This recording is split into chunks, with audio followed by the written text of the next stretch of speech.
Ang kwentong ito ay hango sa totoong buhay. Mula ito sa isa nating kabayan na itago na lang natin sa pangalang Onat. Walang eksaktong taon.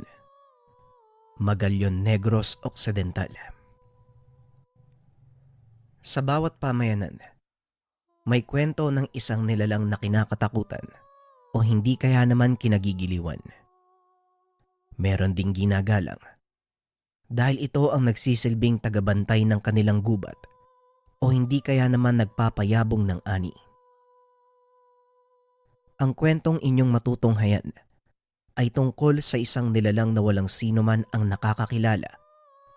Ngunit palagi itong nakikitang naglalakad sa mga kabukiran, lalo na bago magsimula ang pagtatanim. Iilan lang ang nakakakita sa nilalang na ito. Tinatawag nila sa pangalan na Apo Borong. Isa sa mga maswerteng nakasaksi nito ay si Onat. Edad 12 ang binata nang mangyari ang kakaibang kaganapan. Hindi nito akalain na lubusang magbabago ang paniniwala nito tungkol sa iwaga ng kalikasan. Madalas sumasama sa kanyang mga tiyuhin para makigapas sa ibang palayan o hindi kaya naman makitanim. Sa pagkakataong ito, dadayo sila sa bahagi ng bayan na medyo malayo sa kabisera. Nasa paanan na ito ng kabundukan. Kakaunti na ang mga nakatira. Binubuo ang lugar ng malalawak na tubuhan at palayan. Sagana din sa tubig, kaya buong taon ang pagtatanim ng palay dito. Medyo malayo ang lugar na ito sa kanilang tahanan. Kaya naman madaling araw pa lang, nagsisimula na silang maglakbay. Habang nasa daan, pinag-uusapan ng magpipinsan ang tungkol sa lugar. Alam niyo ba mayroong kwento? May nagpapakita daw sa lugar na yun eh. Nilalang na may ulo ng baboy tapos katawan ng tao. Hindi ako sigurado pero yung kasi yung naririnig ko simula nung bata pa ako eh. Wika ng isa sa mga pinsan ni Onat na itago na lang natin sa pangalang Joko. Pwede ba, Joko? Huwag mo ngang tinatakot yan si Onat. Nat, huwag ka maniwala dyan ha. Tinatakot ka lang yan. Wika ni Elmer. Nakakatandang kapatid ni Joko. Ito ang unang beses na sumama siya doon sa lugar para makitanim dahil wala pa namang gapasan ng tubo sa kanilang lugar. Sa murang edad, natuto nang magbanat ng buto itong si Onat at Joko. Lumaki sa mahirap na pamilya ang mga ito. Kaya naman hindi magawang magtuloy sa pag-aaral sa sekundarya. Kailangan pa kasing pumunta ng bayan para lang makapag-aral. Dahil sa kasalatan sa salapi, hindi na pinilit pang magpatuloy ni Onat sa pag-aaral. Sa halip ay tumulong na lang ito sa paghahanap buhay. Magdidilim pa lang ay umalis na sila ng tahanan dahil medyo may kalayuan ang lugar. Kailangan din nilang magbaon ng makakain at banig na matutulugan dahil kadalasang inaabot ng 2 o 3 araw ang taniman dahil napakalawak nito. Pagdating sa lugar, kaagad silang kinausap ng may-ari at napag-alaman ni Elmer na sila lang ang magtatanim sa halos 6 na ektarya ng lupain. Walang ibang dumating na tutulong sa kanila. Dadagdagan ko na lang ang bayad sa inyo. Ililibre ko na din ang pagkain nyo hanggang sa matapos ang trabaho. Kailangan talagang mataniman na ang palayan bago pa sumapit ang gapasan ng tubo. Wika ni Mang Dolpo. Tinignan ni Elmer ang dalawang kasama. Nag-aalangan ito dahil parehong 12 taon pa lamang ang mga ito at maaaring hindi nila kayanin ang bigat ng trabaho. Ngunit laking gulat ni Elmer nang magsalita si Onat. Sige Manong Elmer, tanggapin na natin. Kayang-kaya naman yan eh. At isa pa, hindi naman ganun kakapal yung putik.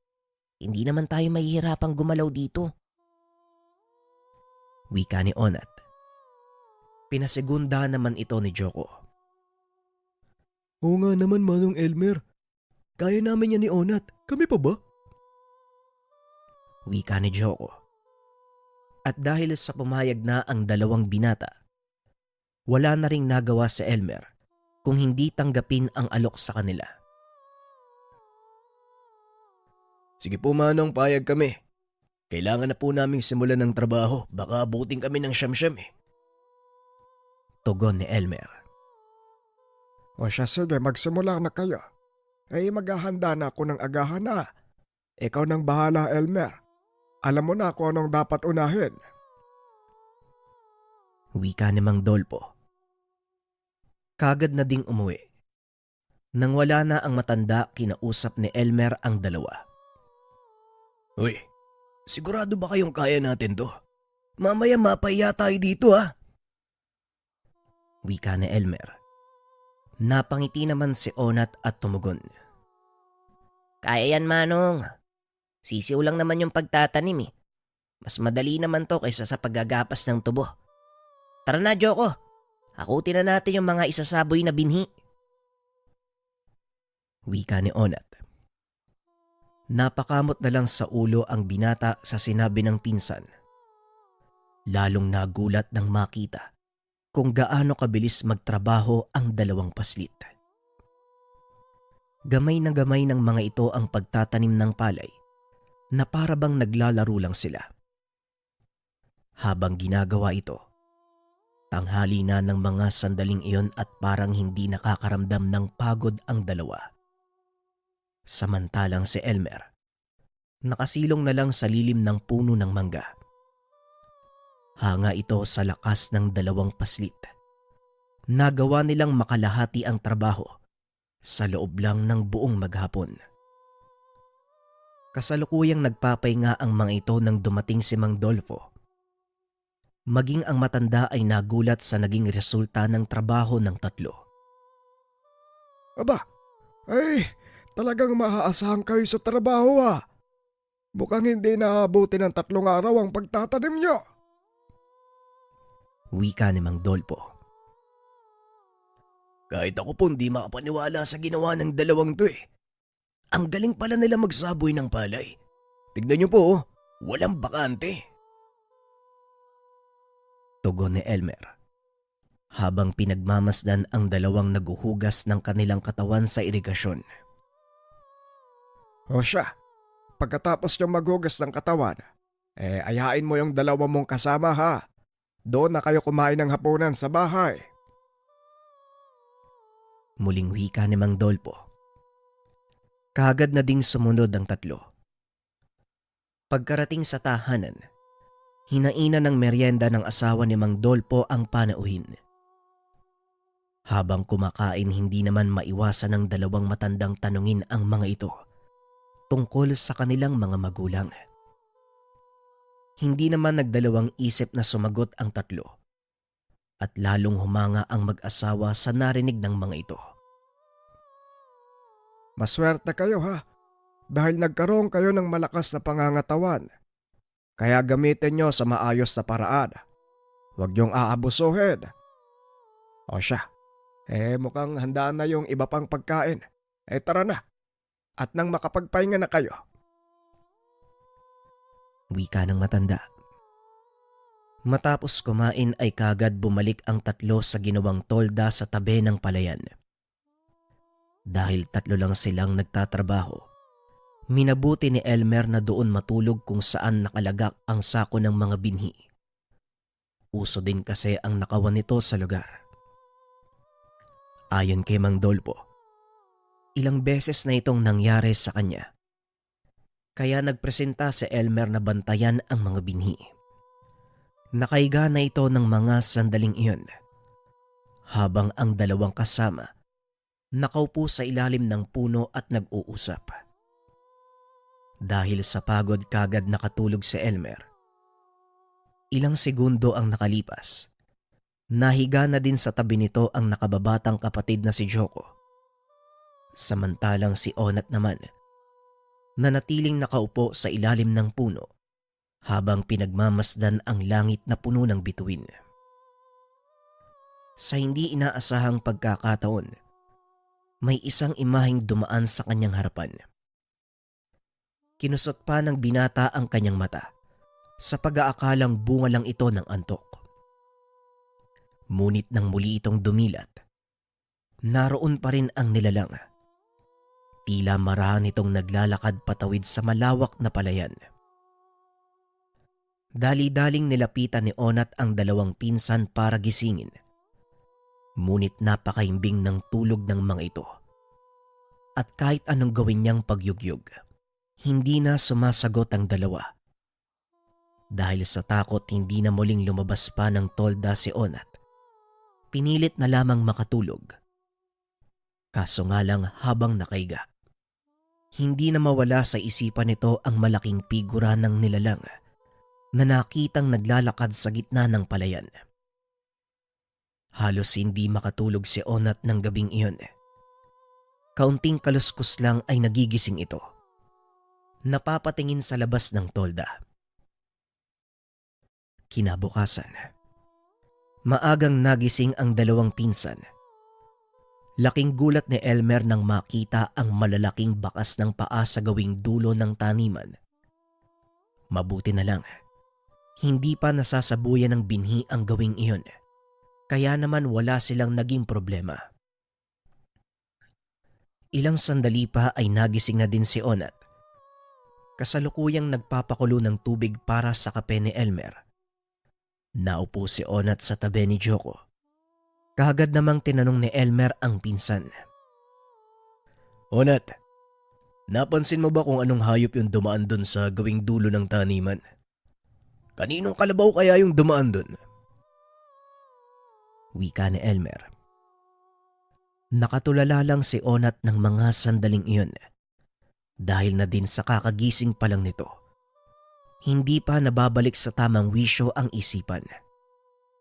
Saka pa lamang ito nakasagot ng tapikin ni Joko ang kanyang balikat. Uy Onat, tinatanong ka ni Manong Elmer, ikaw naman yung huling natulog kagabi. Nakita mo ba kung anong hayop yung dumaan sa gawing dulo ng taniman? Tanong ni Joko. Biglang naalala ni Onat ang nakita nung nakaraang gabi. Pinaliwanag niya ito sa dalawang pinsan. Kaya ako nga kayo ginigising kagabi. May nakita akong naglalakad patawid ng palayan eh. Kaso hindi naman kayo nagigising. Tugon ni Onat. Nagkatinginan ang magkapatid dahil wala namang naramdaman ang mga ito. Hindi ka naman namin naramdaman kagabi. Pero ano ba yung nakita mo? Tanong ni Elmer. Hindi gaanong malinaw pero parang malaking kalabaw yung nakita ko. Naglalakad sa dalawang paa. Ilang beses nagpapabalik-balik eh. Parang may kung anong hinahanap. Tugon ni Onat. Pinagtawanan ni Elmer at Joko ang binata sa pag-aakalang gumagawa ito ng kwento para takutin sila. Ngunit biglang nagsalita si Mang Dolpo na labis namang ikinagulat ng tatlo. Hindi gumagawa ng kwento si Onat. Totoong may ganong nilalang dito. Ang tawag sa kanya ng mga tao, Apo Borong. Wika ni Mang Dolpo. Hindi malinaw kung ano talaga ang itsura ng nilalang. May ilang nakapagsabi na may ulo ito ng baboy at may katawan ng tao na halos 10 talampakan ang taas. Malaki ang pangangatawan nito na punong-puno ng balahibo. Naglalakad ito sa mga palayan sa tuwing nagsisimula ang taniman ng palay. O hindi kaya naman nagpapagapas ng tubo sa lugar.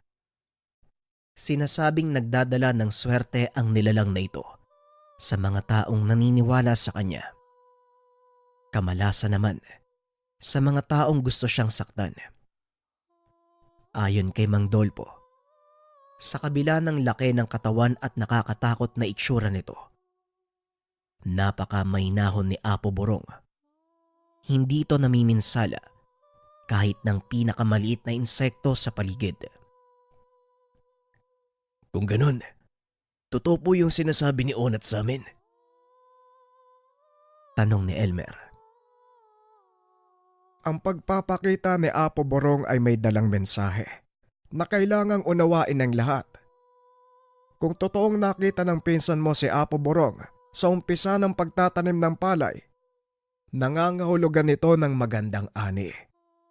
Ngunit kung nakita naman si Apo Borong sa katapusan ng gapasan ng tubo, nangangahulugan nito ng malaking pinsala sa halos lahat ng pananim, partikular sa palay at mga gulay. Pagpapaliwanag ni Mang Dolpo. Magsabi ka nga ng totoo, Onat. Nakita mo ba talaga yung sinasabing Apo Borong? Tanong ni Elmer. Oo nga Manong, nakita ko nga. Ginigising ko kayo kaso hindi naman kayo nagigising. Tugon ni Onat. Naniniwala akong nakita ng pinsan mo si Apo Borong. Isa pa, may mga bakas na naiwan sa palayan, kaya walang duda na totoo ang sinasabi niya. Pero wala namang kayong dapat ipag-alala. Hindi naman nananakit si Apo Borong. Basta wag niyong gagambalain ang kanyang tirahan. Wala kayong magiging problema sa kanya. Muling wika ni Mang Dolpo. Matapos ay nagpaalam na ito.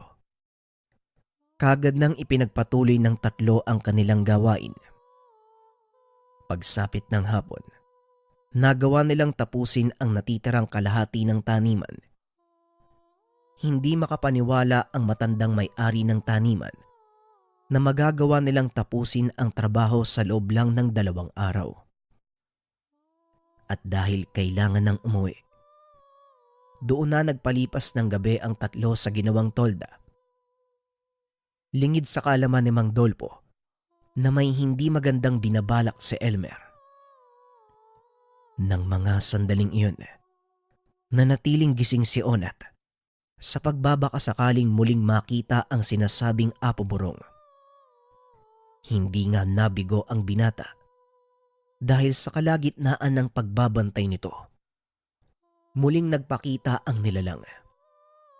Sa pagkakataong ito, ginising ni Onat ang pinsan. Kagad itong bumangon. Nanlaki ang mga mata ni Elmer nang makita ang napakalaking nilalang. Napapatingala si Elmer dahil napakatangkad nito at sa mismong harapan nila dumaan. Hindi ka nga nagsisinungaling. Pero kailangan nating kumuha ng patunay. Wika ni Elmer at dali-dali itong tumayo. Bitbit ang kanyang itak. Sinubukan nitong habulin ang nilalang para sana pumutol ng kaperasong balahibo. Ngunit pinigilan nito ni Onat. Sa kadailanang walang dapat ibang makaalam na nakikita nila si Apo Borong. Yun na nga eh. Paanong may maniniwala sa mga sasabihin natin kung wala tayong patunay? Wika ni Elmer. Hindi naman kailangan ng patunay Manong, di ba? Dapat hindi nila malaman na nakikita natin si Apo Borong. Tugon ni Onat. Sadyang matigas ang ulo ni Elmer. Itinulak nito ang pinsan palayo. Dali-daling hinabol ang malaking nilalang. Nang malapit na ito sa paa ni Apo Borong, pumutol ito ng ilang balahibo sa binti ng nilalang na siyang pinakamalaking pagkakamali na ginawa niya. Naramdaman ng nilalang ang ginawa nito, dahilan para matakot at kumaripas ng takbo papasok ng kabundukan. Mabilis namang bumalik si Elmer sa kinaroroonan ng mga kasama. Sinabihan ang mga itong iligpit ang lahat ng mga gamit. Dahil ng gabing yun, aalis sila sa lugar. Ngunit tumutol si Onat dahil delikado na ang maglakbay pabalik sa kanilang baryo, lalong-lalo na sa ganong oras. Hindi ko alam kung anong iniisip mo, Manong, pero pasensya na. Hindi ako sasama sa inyo pabalik sa baryo natin. Oras na ng gabi oh. Napakadelikado sa daan. Wika ni Onat. Bahala ka kung hindi ka sasama. Basta kaming dalawa ni Joko, aalis na dito. Tugon ni Elmer. Ngunit hindi rin pumayag si Joko. Nagpa siya itong magpaiwan kasama si Onat. Hindi din po ako sasama, Manong. Dito na po muna ako kasama ni Ona at magpapalipas na lang kami ng gabi bago bumalik sa baryo. Wika ni Joko. Bahala kayong dalawa. Basta ako, aalis na ako sa lugar na to. Ayoko mapahamak. Wika ni Elmer. Nauunawaan ni Onat ang pinsan dahil alam niyang may kapalit ang ginawa nitong kalokohan. Sinubukan pa din niya itong kumbinsihin na itago na lang ang mga nalaman. Ngunit sadyang mapilit si Elmer na kailangang malaman ng marami ang tungkol sa nakitang nilalang. Karapatan ng lahat na malaman ang tungkol sa nilalang na ito.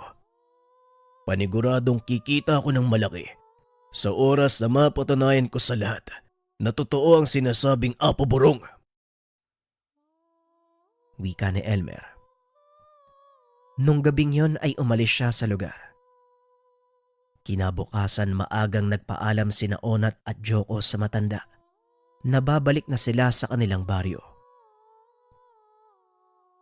O siya, mag-iingat kayo ha. Itago nyo yung perang ibinayad ko. O sige na, baka gabihin pa kayo sa daan. Wika ni Mang Dolpo at kagad nang umalis ang dalawa. Habang naglalakad, napadaan ng mga ito sa isang baryo. Nakita ang tumpok ng mga taong tila may kung anong pinagkakaguluhan.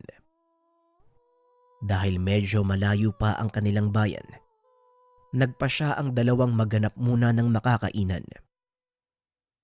Unti-unti silang napapalapit sa tumpok ng mga tao. Nanlaki ang mga mata ni Onat nang makita kung sino ang pinagkakaguluhan ng mga ito. Hindi ba si Manong Elmer yun? Tara, puntaan natin! Wika ni Joko. Laking gulat ni Onat dahil nakatali ang kamay nito. Nakaupo sa lupa. Napapaligiran ng mga kalalakian. Narinig ng dalawa ang usapan ng mga tao. Ayon sa mga ito, napatunayan nilang nagsisinungaling si Elmer nang sabihin nitong nakita niya ang Apo Burong dahil wala pang tao ang totoong nakakita nito. Pinagtatanggol ng binata ang sarili, ngunit talagang ayaw maniwala ng mga tao. Mabuti na lang, hinayaan siyang makaalis ng mga ito. Binalaang wag nang uulitin ang paggawa ng kwento tungkol sa mga nilalang. Umuwi si Elmer sa kanilang baryo, nabitbit ang kabiguan at kahihiyan sa sarili. Nang makita nito si Onat at Joko, pinagbalingan niya ng galit ang mga ito. Gulpe ang inabot ng dalawa. Sa kadailanang wala ni isa sa kanila ang sumama upang maging saksi sa sinasabi ni Elmer sa mga tao. Kung sinamahan niyo ko kagabi, hindi sana ako mapapaya sa mga tao. Pero anong ginawa niyo? Lalong-lalo ka na, Onat! Wika ni Elmer. Ginawa ko lang naman po kung ano yung nararapat, Manong eh. Kasi hindi naman dapat malaman ng mga tao yung tungkol sa nilalang na yun. Bahala ka kung anong gusto mong gawin sa amin. Sisihin mo kami sa pagpapahiya sa'yo. Pero sasabihin ko sa'yo, Manong, wala kaming kasalanan. Sinubukan na kitang balaan. Tugon ni Onat. At dahil sa sinabi nito, lalo pang nadagdagan ang sakit ng katawan ng binata. Inakala din ni Elmer na hanggang doon na lang ang kamalasang mangyayari sa kanya. Ngunit ng sumunod na araw, nagkasakit naman ang nakababata nitong kapatid na si Joko. Dinala sa ospital, ngunit walang nakitang karamdaman ang mga doktor. Nakailang palit sila ng espesyalista, pero iisa lang ang sinasabi ng mga ito. Walang sakit si Joko. Hindi malaman ni Elmer ang gagawin ng mga sandaling iyon. Walang kakayahan ng mga magulang na ipagamot ang kapatid dahil na din sa kasalatan sa pera.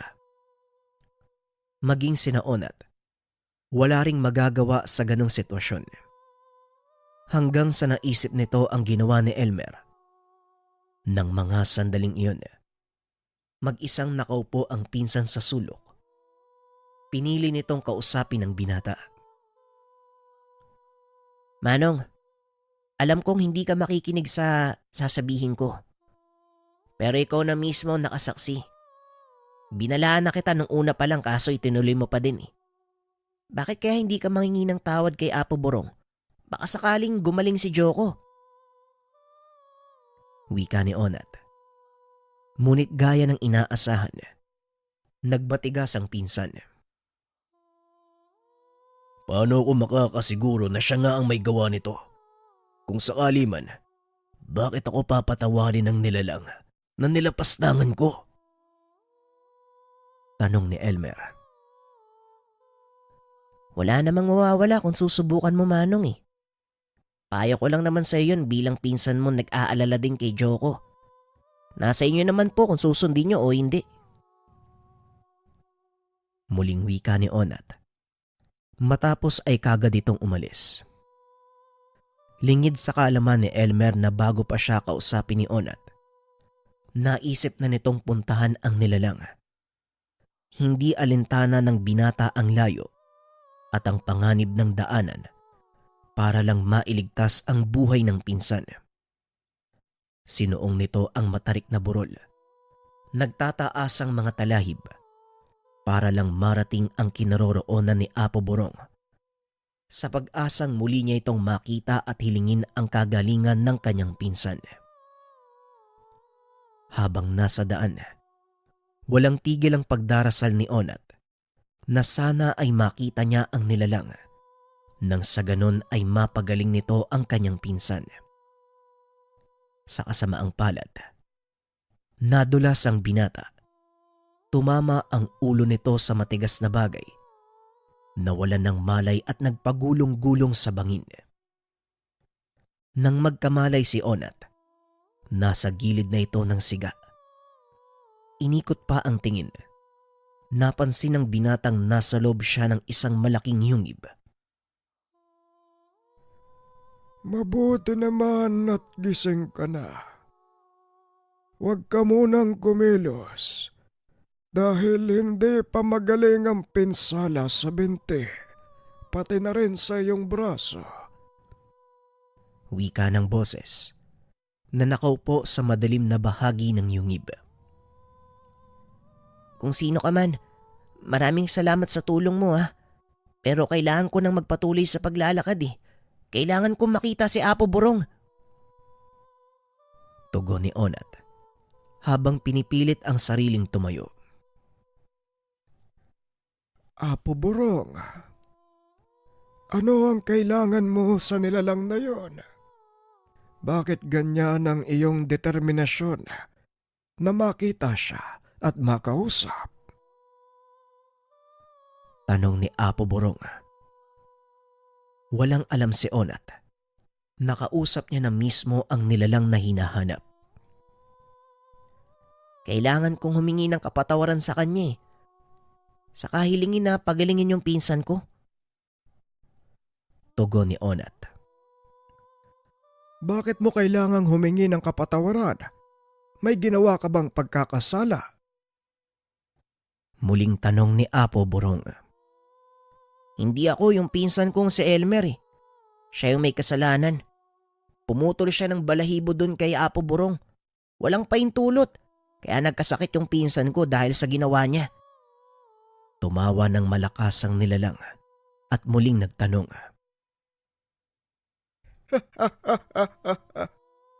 Wala ka naman palang kasalanan. Bakit ikaw ang humingi ng tawad? At saka gaano ka kasigurado na kayang pagalingin ang pinsan mo. Hindi nakasagot si Onat ng mga sandaling iyon. Hinahayaan lang siya ng nilalang na magsalita. Ngunit walang katagang lumalabas sa kanyang bibig. Sa hindi malamang dahilan, nahirapan itong sagutin ang tanong ng nilalang. Magpahinga ka muna habang iniisip ang kasagutan sa aking mga tanong. Wika ng nilalang. Kaagad itong naglakad palabas ng yungib. Hindi alam ni Onat na ito pala mismo ang hinahanap na nilalang. Muling nahiga ang binata. Inisip ng mabuti ang mga katanungan nito. Hanggang sa muli siyang nakatulog. Pagmulat ni Onat, napansin niya ang napakaraming prutas na nakalapag sa tabi. May isang tuhog ng inihaw na isda at mga pinakuloang kamote. Kumain ka nang magkaroon ka ng lakas sa paglalakbay. Wala nang kwenta pa ang misyon mo, bata. Hindi na din magtatagal ang pinsan mo. Wika ng nilalang. Dahilan para mapatayo si Onat at muling magtanong.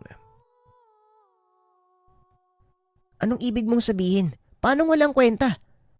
Kailangan ko lang hanapin si Apo Borong at humingi ng tawad para sa pinsan ko. Mabait naman po ang Apo, kaya siguradong didinggin ako nun.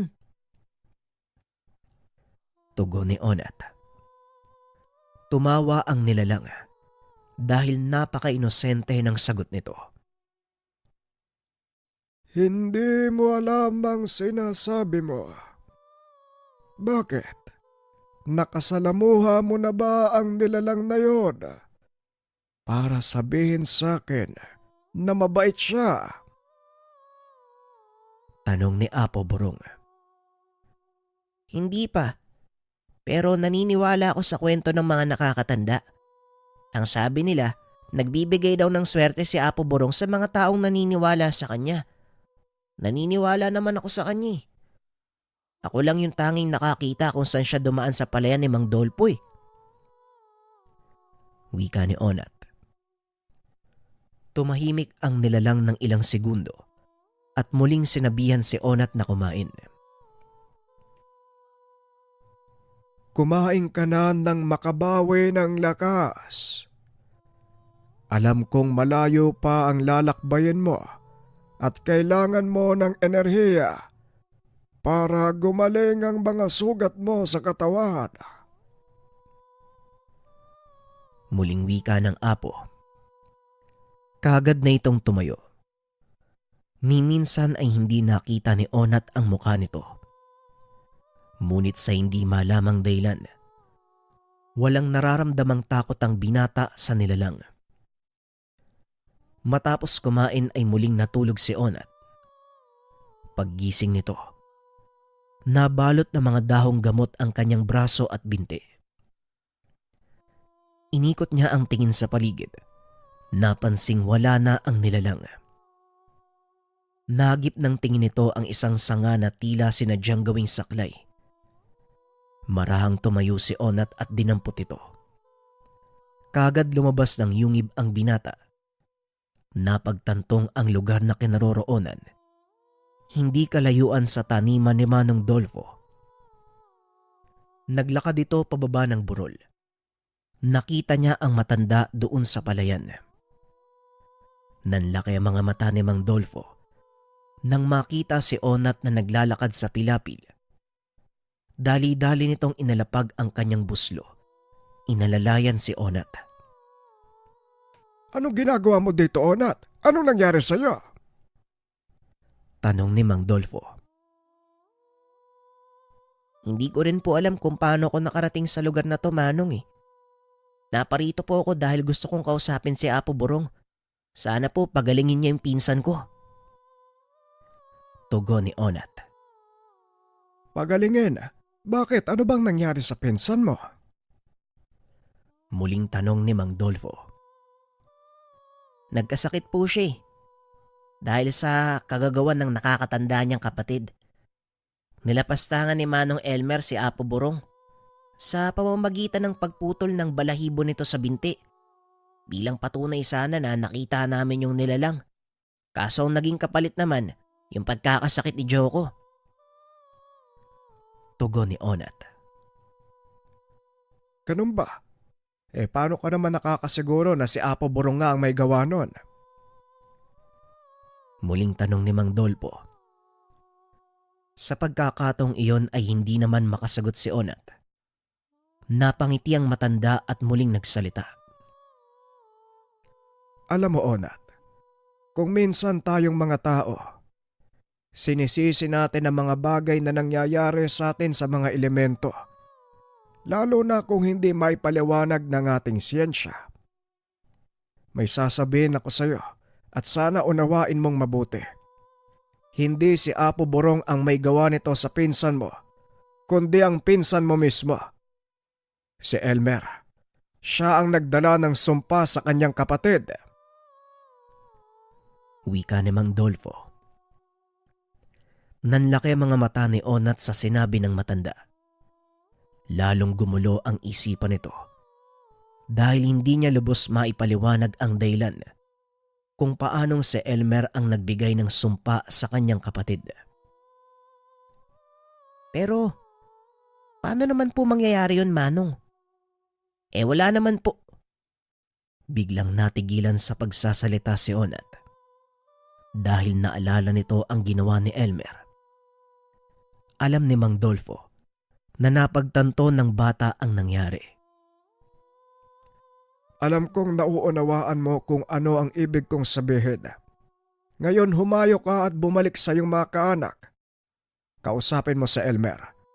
Ibaon ang pinutol na balahibo ni Apo Burong at paniguradong gagaling ang pinsan mong si Joko. Wika ni Mang Dolfo. Dali-daling tumayo si Onat. Nagsimulang maglakad pa uwi. Bandang hapon nang makarating ito sa tahanan nila Elmer, nakita nitong naghahanda na ang mga magulang para dalhin si Joko sa syudad. Dadalhin na nila tatay sa syudad si Joko. Hindi na siya kayang gamutin ng mga doktor dito sa atin. Wika ni Elmer.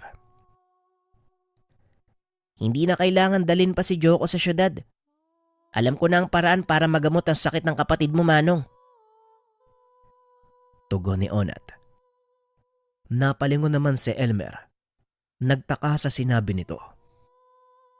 Teka, anong ibig mong sabihin? Paano mong nalaman? Tanong ni Elmer. Maniwala ka o hindi, nakausap ko si Manong Dolfo. Ang sabi niya sa akin, kailangan mong ibaon ang balahibo ni Apo Burong. Kasama ang ambisyon mong yumaman gamit ang balahibo. Dinggin mo ang sinabi ko, Manong, dahil ito lang ang tanging paraan para maalis ang sumpa kay Joko. Kahit saan mo siya dalhin, hindi siya gagaling. Mamamatay lang siya. Tugon ni Onat. Nung una ay hindi pa naniwala ang binata sa sinasabi nito. Ngunit kalaunan, nakumbinsi din ni Onat ang pinsan. Dali-daling kinuha ni Elmer ang balahibo ni Apo Burong. Dinala sa likod ng tahanan. Nagukay ito ng butas. Ibinalot sa pulang tela ang buhok ng nilalang. Matapos inilagay ito sa hinukay na butas. Sana lang magkatotoo ang sinabi mo, Onat. Dahil wala na kaming ibang maisip na paraan para gamutin ang kapatid ko. Wika ni Elmer. Magtiwala ka, Manong. Hindi naman magsisinungaling sa akin si Mang Dolfo eh. Tugon ni Onat. Ilang sandali pa ang nakalipas ay lumabas ng tahanan ang ina ni Elmer. Sinabi nitong unti-unti nang bumababa ang lagnat ni Joko. Nagpa siya ang mga itong wag tumuloy sa pagpunta ng syudad. Kinabukasan, unti-unti nang nagkakamalay si Joko. Sa paglipas ng mga araw ay kusa na itong gumaling. Laking pasasalamat ni Elmer dahil sinunod nito ang payo ng pinsan. Hindi lubusang maipaliwanag ni Onat ang pangyayari. Gayunpaman, malaki ang pasasalamat nito dahil kahit papano, dininig ng Diyos ang kanilang dasal na pagalingin ang pinsan. Maging ang mga magulang ni Joko, hindi rin makapaniwala dahil alam nilang nasa bingit na ng kamatayan ang anak ng mga sandaling iyon. Para sa kanila himala ang nangyari. Minabuti na lang ni Onat na itago ang katotohanan sa mga magulang nila Elmer. Pinakiusapan din ito ang nakakatandang pinsan na huwag ipagsabi sa iba ang nangyari. Pumayag naman ito. Makalipas ang ilang buwan, tuluyang nanumbalik ang lakas ni Onat. Gumaling na din ang mga pinsala nito sa katawan, dahilan para muling makabalik sa pagtatrabaho. Inakala ni Onat na yun na ang huling engkwentro niya kay Apo Burong. Ngunit naganap na naman ang kagayang pangyayari. Sa pagkakataong ito, isang dayo ang nakigapas ng palay sa lugar nila Manong Dolfo. Hindi nakisali si Onat ng mga oras na yun dahil nakikigapas ito ng tubo sa katabing taniman.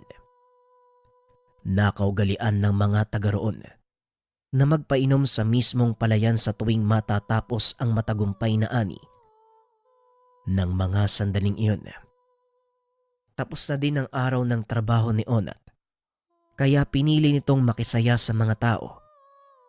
Dahil sa minor de edad pa lamang, hindi siya uminom ng alak.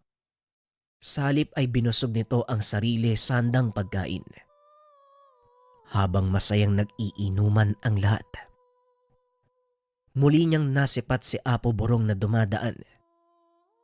Hindi na nag-ingay pa si Onat sa pag-aakalang siya lang ang nakakita sa nilalang. Hanggang sa napansin niya ang isang dayong kasama sa trabaho. Sinusundan ang bakas ni Apo Burong.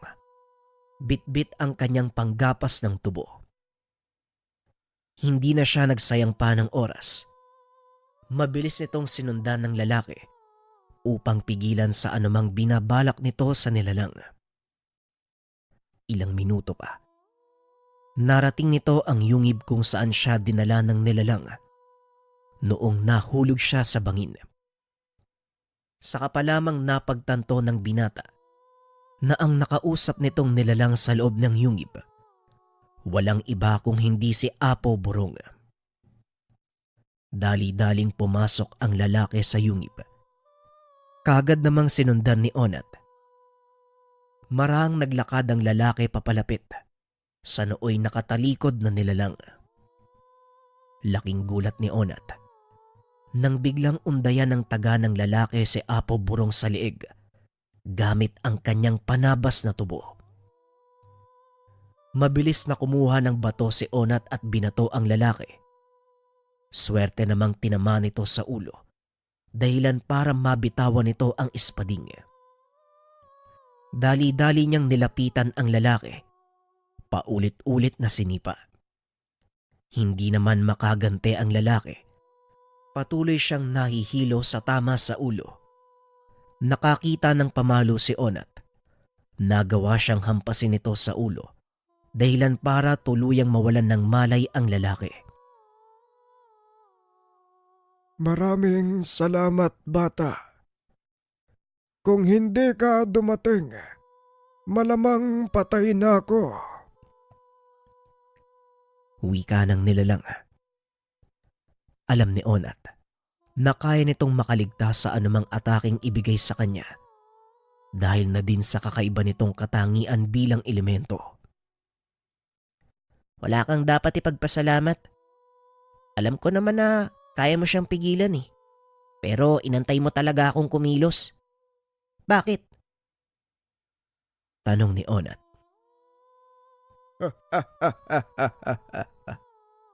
Sinisigurado ko lang na handa kang tumulong sa mga nangangailangan.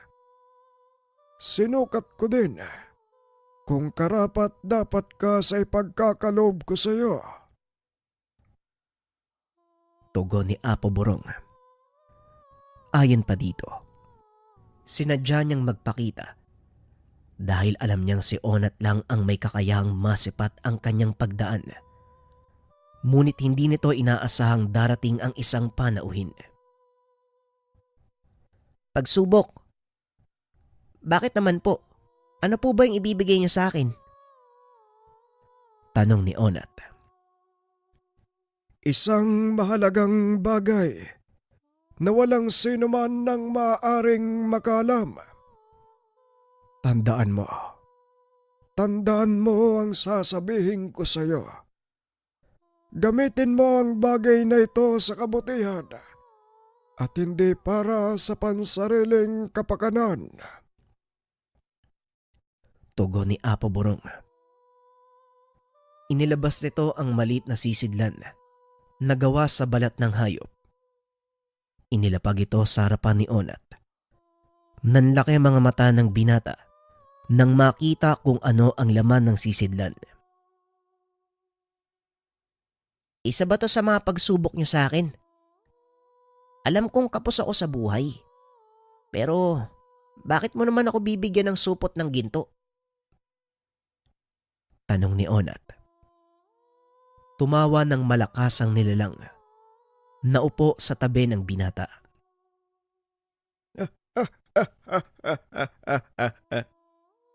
Sadyang napakalakas ng iyong pang-amoy. Tama ka. Isa nga itong pagsubok. Gusto kong subukan kung masisilaw ka sa salapi.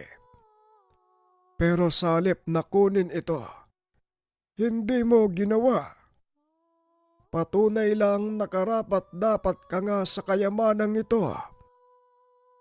Kunin mo ang supot at gamitin ng nilalaman upang umusad sa iyong buhay. Palagi mong tatandaan, hindi dapat malaman nino man ang pag-uusap na ito.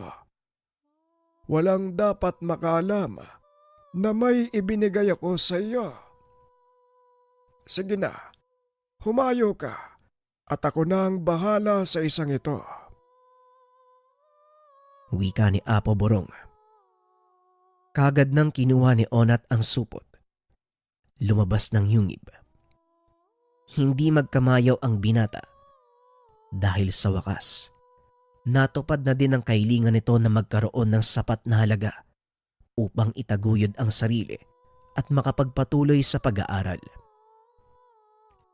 Walang ibang pinagsabihan ng binata tungkol sa nakuwang kayamanan. Itinago ito ni Onat maging sa kanyang mga magulang. Hindi naman sa pagiging makasarili. Ngunit kailangan pa din mag-ingat ng binata, lalo pat napakaraming mata sa paligid. Isang maling kilos lang, paniguradong sila ang magiging sentro ng usapan ng mga mamamayan. Nagdahilan na lang si Onat na magtatrabaho sa bayan para lang pumayag ang mga magulang nito.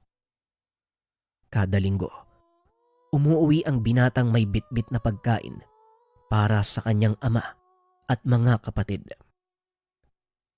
Sa paglipas ng panahon, nagawang magtapos ni Onat sa pag-aaral. Nagawa nitong magpatuloy sa kolehiyo. Nagtapos ng kursong agrikultura. Nakakuha ng magandang trabaho at gaya ng pinangako sa sarili. Tinulungan ng binata ang mga pinsan upang umangat sa buhay. Kalaunan ay nakabili ng sariling lupang sakahan ng binata, hindi kalayuan sa lugar nila Mang Dolpo. Natuwa ang matanda dahil nakita nito kung papaanong unti-unting umangat ang buhay ni Onat at kanyang mga pinsan. Kalaunan ay binunyag nito ang sekreto sa matanda. Malaki po ang tiwala ko sa inyo, Manong. Alam kong hindi nyo pagsasabi sa lahat ang mga nalaman nyo tungkol sa akin. Wika ni Onat. Wala kang dapat alalahanin, iho. Ibabaon ko sa hukay ang sekreto mo. Ilang taon na lang din naman ang itatagal ko sa mundo, kaya wala kang dapat ipag-alala. Tugon ni Manong Dolfo. Maraming salamat Manong ah. Nga pala, may konti po akong regalo para sa inyo. Pag-uusap ng dalawa. Inilabas ni Onat ang isang malaking sobre. Naglalaman ng mga papeles. Inabot niya ito kay Manong Dolpo. Halos maluwa ang matanda nang mabasa kung ano ang nilalaman nito. Buong buhay kong hinangad ang bagay na ito, Onat. Hindi ko akalaing ikaw ang tutupad nito para sa akin. Sa wakas, nagkaroon din ako ng tituladong lupa. Ay nakakalungkot lang dahil hindi ko na matatamasa ng matagal. Tugon ni Mang Dolpo. Wala po kayong dapat ipag-alala Manong. Alam ko po kung anong inaalala nyo. Kaya nga po may isang kasunduan sa likod niyan. Kailangan nyo pong lagdaan. Yun ay kung papayag kayo. Wika ni Onat. Binuklat ng matanda ang papeles. Nakita ang isa pang kasunduang nagsasaad ng paglipat ng pagmamay-ari ng buong lupain sa pangalan ni Onat sa oras na mawala ang matanda. Tusok ang bata ka. Palagi mo kung nauunahan sa mga desisyon ay syempre papayag ako. Wala naman akong ibang pagkakatiwalaan ng lupain ko, kundi ang taong lubos ang nakakaunawa ng mga bagay-bagay tungkol dito. Wika ni Manong Dolpo. Kaagad na nilagdaan ang kasunduan. Pero habang nabubuhay kayo Manong, gusto kong masalap nyo ang bunga ng inyong pinaghirapan. Tara po magbihis kayo. Pupunta tayo sa syudad. Ginawa ni Onat ang lahat para makatulong sa matanda. Ganon din sa ilang pangkaanak nito. Sa tulong ng nakuwang kayamanan, nagawang pagyabungin ni Onat ang industriya ng agrikultura sa lugar.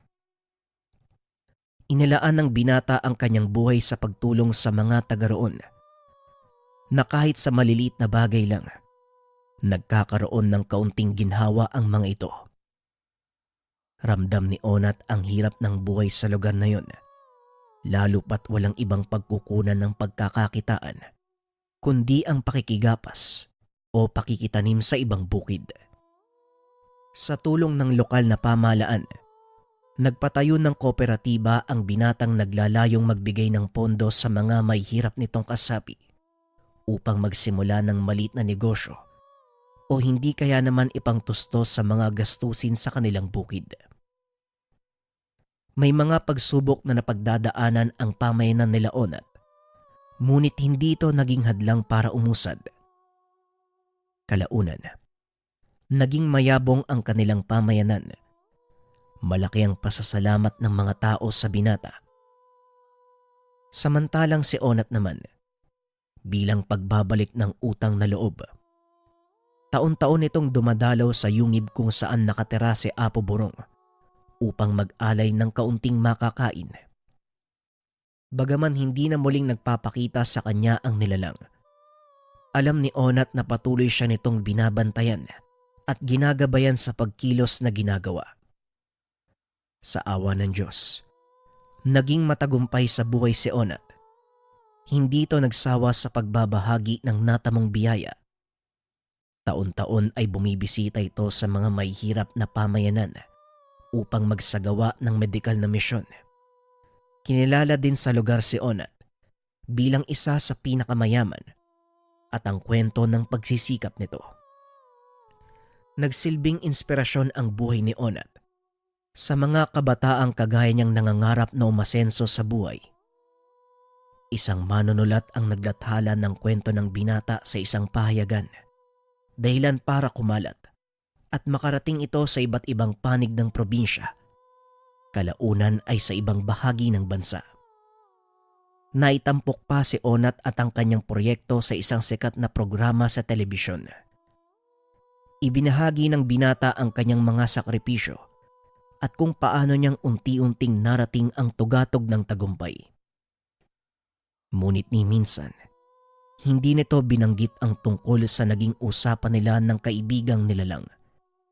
Dahil din ni isa sa mga kamag-anak ng binata, walang may alam nito. Ang tanging alam nila, nagsikap makapagtapos ng pag-aaral si Onat sa bayan. Iilang tao lang ang totoong nakakaalam ng sekreto. Tanging ang pinsang si Joko at si Manong Dolpo ang pinagsabihan. Matagal na naitago ang sekreto ni Onat hanggang sa magpa siya itong mag-ibang bansa upang doon ipagpatuloy ang kanyang mga pangarap. Ipinagkatiwala ng binata ang mga ari-arian sa pinsang si Joko. Kada taon ay umuuwi lang ito sa lugar upang magbakasyon. Sa kasalukuyan, nagmamay-ari ng malapad na taniman ng ubas sa bansang Malaysia itong si Onat.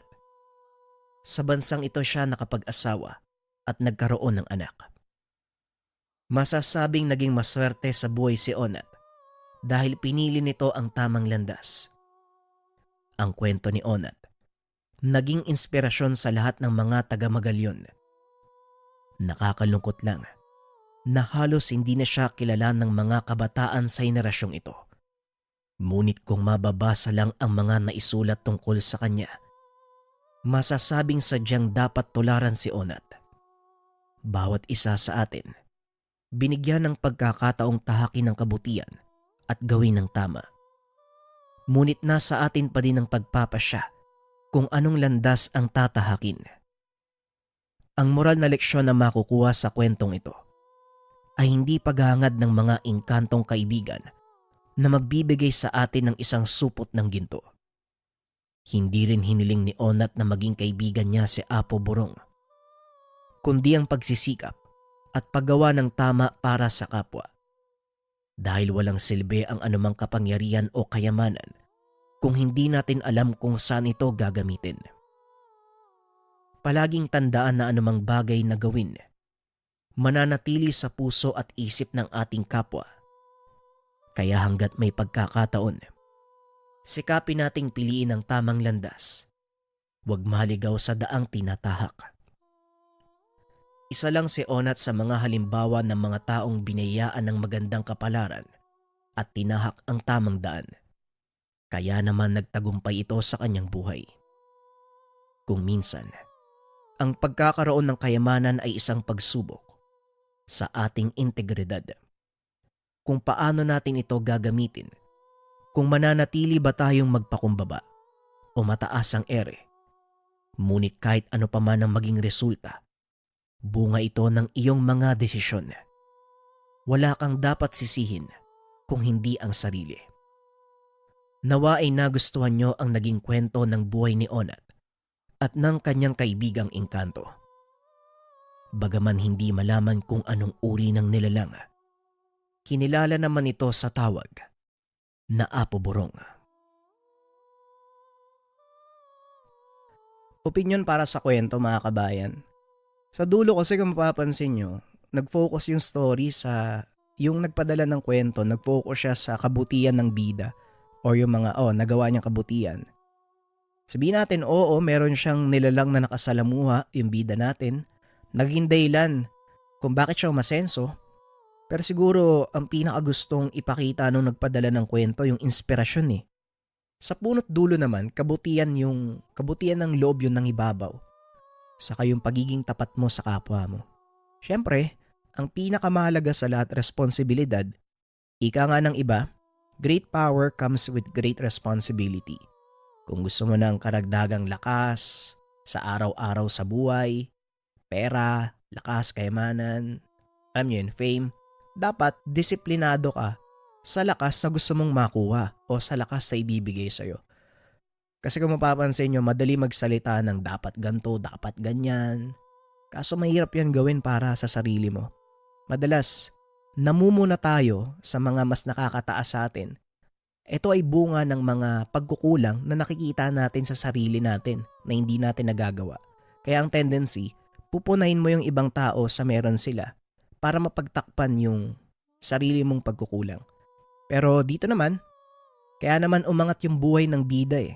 Hindi lang to dahil sa meron siyang kaibigang nilalang, ito'y bunga ng disiplina at kahit meron siyang advantage, pwede nating sabihin ganun, mas pinili pa rin niyang pagdaanan yung normal na buhay ng tao. Mas pinili niyang pagtrabahuhan yung lahat ng bagay. Yun lang, minsan lang ako maghaganto mga kabayan. Kasi medyo cringe na rin. Ang dami na rin nagiging motivational ngayon dito sa YouTube. Horror tayo eh. Well anyways, maraming salamat. Abangan ang mga susunod na kwento. Paalam.